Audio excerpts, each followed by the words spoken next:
Corporate accounting का हमने analysis किया था, उसमें आपने देखा होगा पेपर बहुत इजी था। कॉर्पोरेट का पेपर इजी था, इजी कहेंगे इस पेपर को क्योंकि कहीं भी कोई ऐसे एडजस्टमेंट नहीं थे जिसमें आपको दिक्कत आए। और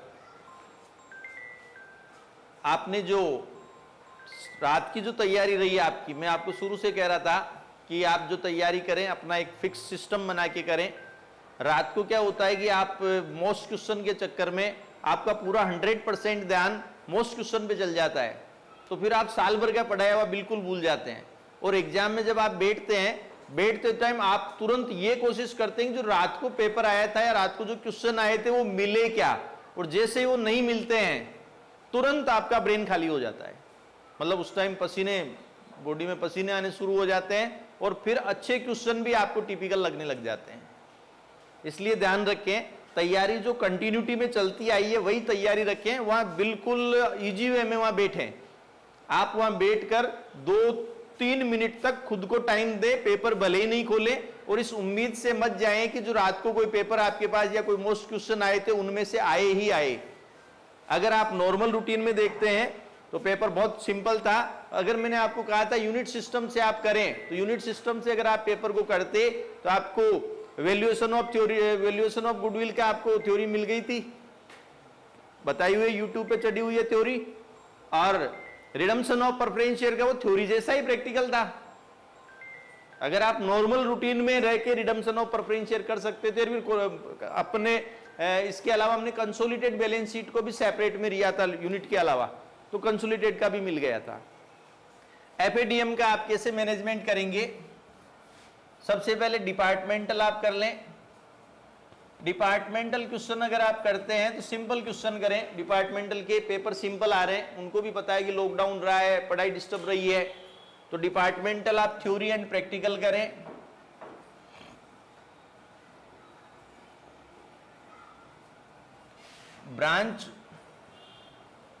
ब्रांच में एक आप स्टॉक एंड डेटर मेथड करके जाएं। स्टॉक एंड डेटर मेथड ये तो प्रैक्टिकल कर जाएं, और साथ में देशी व विदेशी शाखाएं क्या है इनकी एक थ्योरी करवा दूंगा, अभी मैं पोस्ट कर दूंगा, ये एक थ्योरी याद कर जाएं। इंश्योरेंस जो है इसमें से आपको एक तो 2 मार्क्स का मिल जाएगा या 5 का मिल जाएगा, ये पहली यूनिटी है, ठीक है। तो इंश्योरेंस एक तो आप करेंगे, केवल और केवल एक फॉर्मूला आएगा, अमाउंट ऑफ क्लेम निकालें।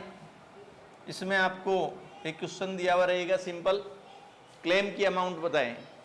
एक आपके माल का जो बीमा है ये 5 नंबर में दे सकता है, माल का बीमा ट्रेडिंग अकाउंट बनाकर, अभी करवा दूंगा मैं। और एक आपको बड़ा तो करके जाना ही, हमने साल भर तैयारी की है, हम गैस के भरोसे तो जा नहीं रहे। अगर आप सिर्फ गैस के भरोसे हैं तो कोई दिक्कत नहीं है, मत करना। आप इसकी थ्योरी कर लेना, देशी और विदेशी शाखाएं थ्योरी कर लेना, और मेरे कहने से वेरिएंस और बीईपी प्रैक्टिकल कर जाना।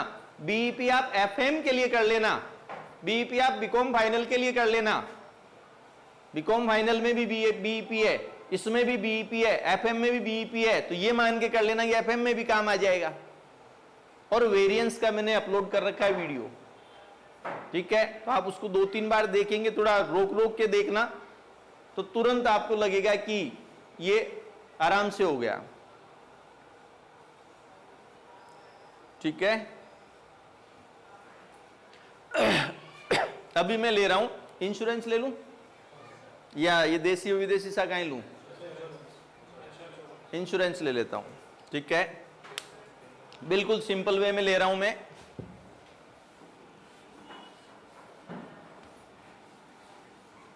पेपर के लेवल इजी आ रहे हैं, टिपिकल लेवल नहीं है, ध्यान रखना। तो आपकी तैयारी इजी हो जानी चाहिए, क्योंकि तुम लोग हार्ड पे क्वेश्चन करके जाते हो तो तुम्हारा पूरा ध्यान जो होता है उस पे हार्ड पे रह जाता है, और वहां जैसे इजी आता है तो तुम्हें समझ में नहीं आता है करें क्या।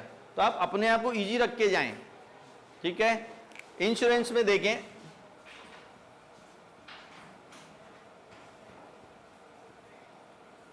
माल का बीमा, किसका? माल का बीमा। मान लो माल का आपने बीमा करा रखा है, स्टॉक का आपने बीमा करवा रखा है, स्टॉक का बीमा, इंग्लिश में इसको इंश्योरेंस, स्टॉक का इंश्योरेंस या इंश्योरेंस ऑफ स्टॉक कहते हैं ना, ठीक है। तो यहां पर आपके माल का बीमा, और एक होता है लॉस ऑफ प्रॉफिट का इंश्योरेंस, लाभ की हानि का बीमा, ठीक है। पहले मैं इसको ले रहा हूं, माल का बीमा। माल जल गया, इंश्योरेंस कंपनी में हम क्लेम करेंगे, तो इंश्योरेंस कंपनी पूछेगी माल कितना था, तो माल कितना था यही हम नहीं बता पाए तो पता कैसे चलेगा ये क्लेम कितने का होगा। तो हम क्या करेंगे, मेमोरेंडम ट्रेडिंग बनाएंगे। क्या करेंगे, मेमोरेंडम ट्रेडिंग बनाएंगे। मेमोरेंडम ट्रेडिंग में जीपी रेट या तो दी हुई हो या निकालो। तो देखो क्या करना है, क्या क्या केस हो सकता है वो देखें। देखो सबसे पहले 2 या 3 साल के, 2 या 3 वर्ष के की ट्रेडिंग अकाउंट की इंफॉर्मेशन दी हुई हो, पहला केस। 2 या 3 साल की ट्रेडिंग अकाउंट की इंफॉर्मेशन हो, पहला केस, ठीक है। 2 या 3 साल की, मतलब 2 या 3 का मतलब 4 भी हो सकते हैं, मोर देन 2 ईयर, 2 या 3 वर्ष की जीपी व सेल्स गिवन हो। इसको मैं 2 या अधिक वर्ष लिखूंगा ना, 2 और मोर देन, ऐसे बोल जाया करो ना, 2 या अधिक वर्ष। मैं केस बना रहा हूं, बाद में समझाऊंगा तरीके से, है ना। फिर 2 या अधिक वर्ष की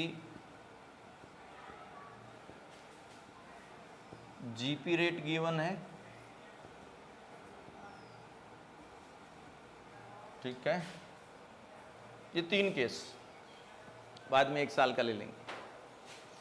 2 या 2 से अधिक वर्ष की ट्रेडिंग अकाउंट की इंफॉर्मेशन दे रखी है आपको, मतलब 3 साल की ट्रेडिंग की इंफॉर्मेशन दी हुई है, तो हम 3 साल का ट्रेडिंग अकाउंट बनाएंगे। क्या करेंगे, 3 साल का स्तंभाकार कॉलम देकर ट्रेडिंग अकाउंट बनाएंगे। तो हमारे पास क्या आ जाएगी, 3 साल की जीपी आ जाएगी, यहां पहुंच जाएंगे, 3 साल की जीपी आ जाएगी। फिर हम क्या करेंगे, 3 साल की जीपी रेट निकालेंगे। फिर हम क्या करेंगे, फिर हम एवरेज जीपी रेट करेंगे, और फिर इस साल का मेमोरेंडम ट्रेडिंग अकाउंट बना देंगे। स्टेप समझो। अगर 2 या 2 से अधिक, 2 या 2 से ज्यादा साल की आपको क्या दे रखी है, ट्रेडिंग अकाउंट की इंफॉर्मेशन है, ट्रेडिंग अकाउंट की इंफॉर्मेशन है 2 या 2 से अधिक साल की, तो हम क्या करेंगे, ट्रेडिंग अकाउंट बनाएंगे। क्या करेंगे, स्तंभाकार ट्रेडिंग अकाउंट बनाएंगे, ठीक है। उससे हमारे पास जीपी आ जाएगी, 3 साल का जीपी आ जाएगा, 2 साल का तो 2 साल का आ जाएगा, 3 साल के तो 3 साल का आ जाएगा, 4 साल के तो 4 साल का आ जाएगा। क्या आ जाएगा, जीपी आ जाएगा। फिर हम जीपी और सेल्स से क्या निकालेंगे, जीपी रेट निकालेंगे। तो 2 या 2 से अधिक वर्ष का हमारे पास जीपी रेट आ जाएगी। अब 2-3 जीपी रेट आ गई, फिर हम क्या करेंगे, एवरेज जीपी रेट करेंगे, और एवरेज जीपी रेट आ गई, फिर हम इस साल का मेमोरेंडम ट्रेडिंग अकाउंट बना लेंगे। सीढ़ियां बता रहा हूं।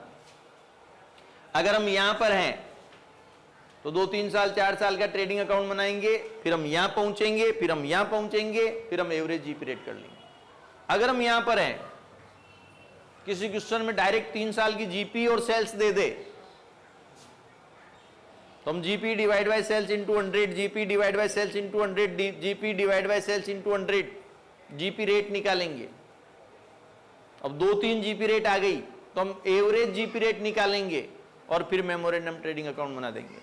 अगर हम यहां पर हैं, 2-3 साल की जीपी रेट दी हुई है, तो तीनों साल की को एवरेज जीपी रेट निकाल लेंगे। कहने मतलब यहां है तो स्टेप सीढ़ियां ज्यादा है, यहां आ गए तो सीढ़ी कम हो गई, यहां आ गए तो सीधा एवरेज जीपी रेट करना है, और क्या बनाना है आपको, मेमोरेंडम ट्रेडिंग अकाउंट।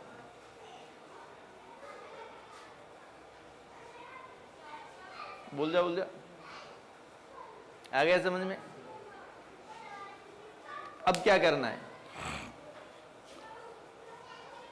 अगर स्टॉक की वैल्यूएशन ज्यादा कर दी, अगर स्टॉक की वैल्यूएशन बढ़ाकर बताई हो, जैसे मान लो 100 रुपीज माना कि स्टॉक 100 का था, 10% बढ़ा के बता दिया तो प्रेजेंट वैल्यू क्या हो गई, 110 हो गई। ठीक है, मान लो स्टॉक है 2,20,000 का, प्रेजेंट में ओपनिंग हो चाहे क्लोजिंग हो 220 है, किस रेट से, इस रेट से, प्रेजेंट वैल्यू है 110 से, तो हम क्या करेंगे 110 से डिवाइड करेंगे और इनटू करेंगे 100। क्लियर है, तो ये आ जाएगा, स्टॉक आ जाएगा 2 लाख का। अगर मान लो स्टॉक की वैल्यूएशन 10% कम कर दी हो, तो हम करेंगे सपोज स्टॉक 100 का, 10% कम करना मतलब 10 रुपीज कम कर दी, तो प्रेजेंट वैल्यू क्या है 90। तो स्टॉक है मान लो 1,90,000 का,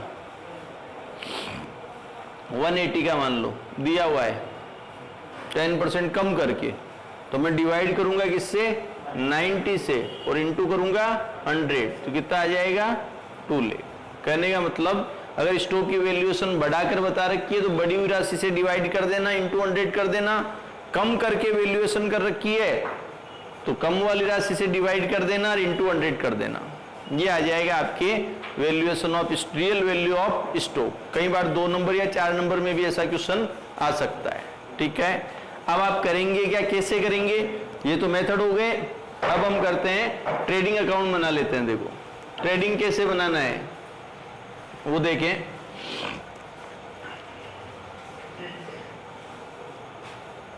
ये आप लिखेंगे memorandum trading account, memorandum trading account.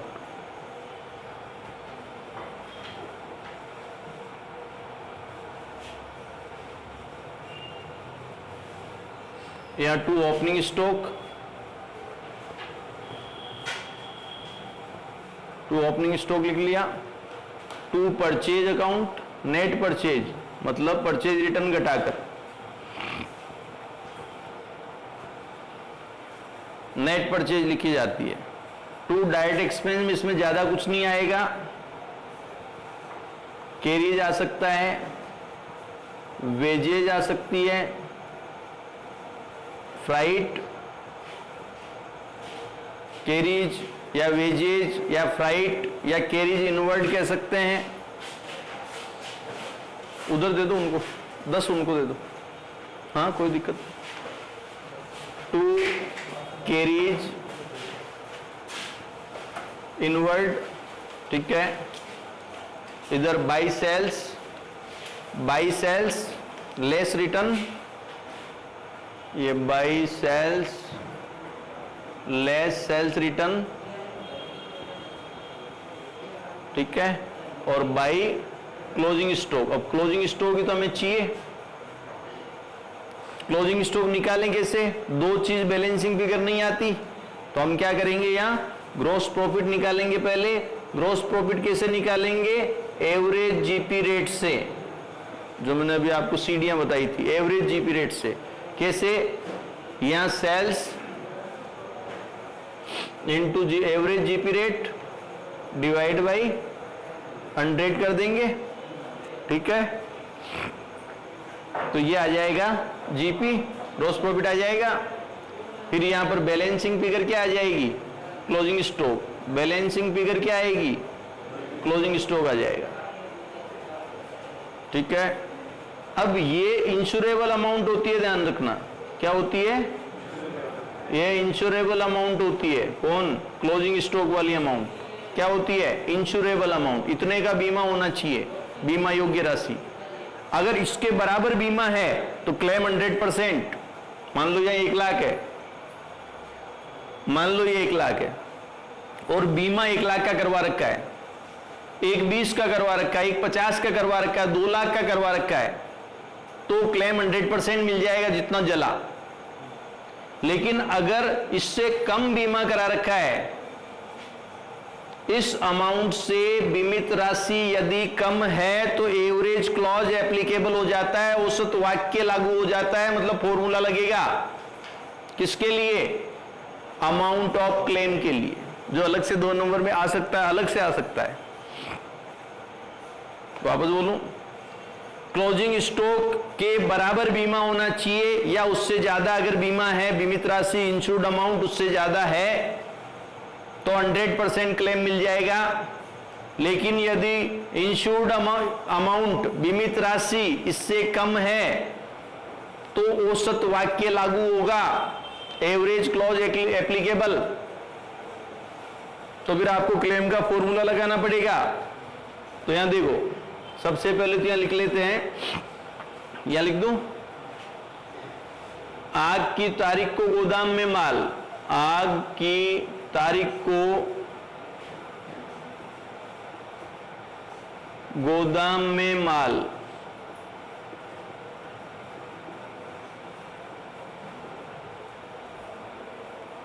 Stock on date of fire, English में भी लिख देता हूं, कई कमेंट आते हैं कि इंग्लिश में भी लिखा करो, stock on date of fire, इतना माल था, लेस करेंगे सैल्वेज्ड स्टॉक, सैल्वेज्ड मतलब हिंदी वाले जानते हो, नहीं तो ये नाराज हो जाएंगे, बचाया गया माल,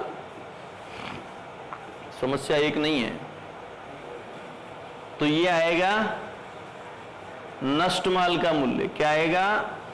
नष्ट माल, loss by fire, stock burn by fire, ठीक है, समझ गए। अब क्लेम की अमाउंट निकालनी है, अगर यहां के बराबर बीमा करवा रखा है, यहां से ज्यादा का बीमा करवा रखा है, कोई दिक्कत नहीं है, लेकिन कम का है तो यहां क्लेम बराबर, मतलब दावे की राशि बराबर इंश्योर्ड अमाउंट, क्या फॉर्मूला है? Insured amount divide by insurable amount into loss by fire या stock burn by fire. Clear?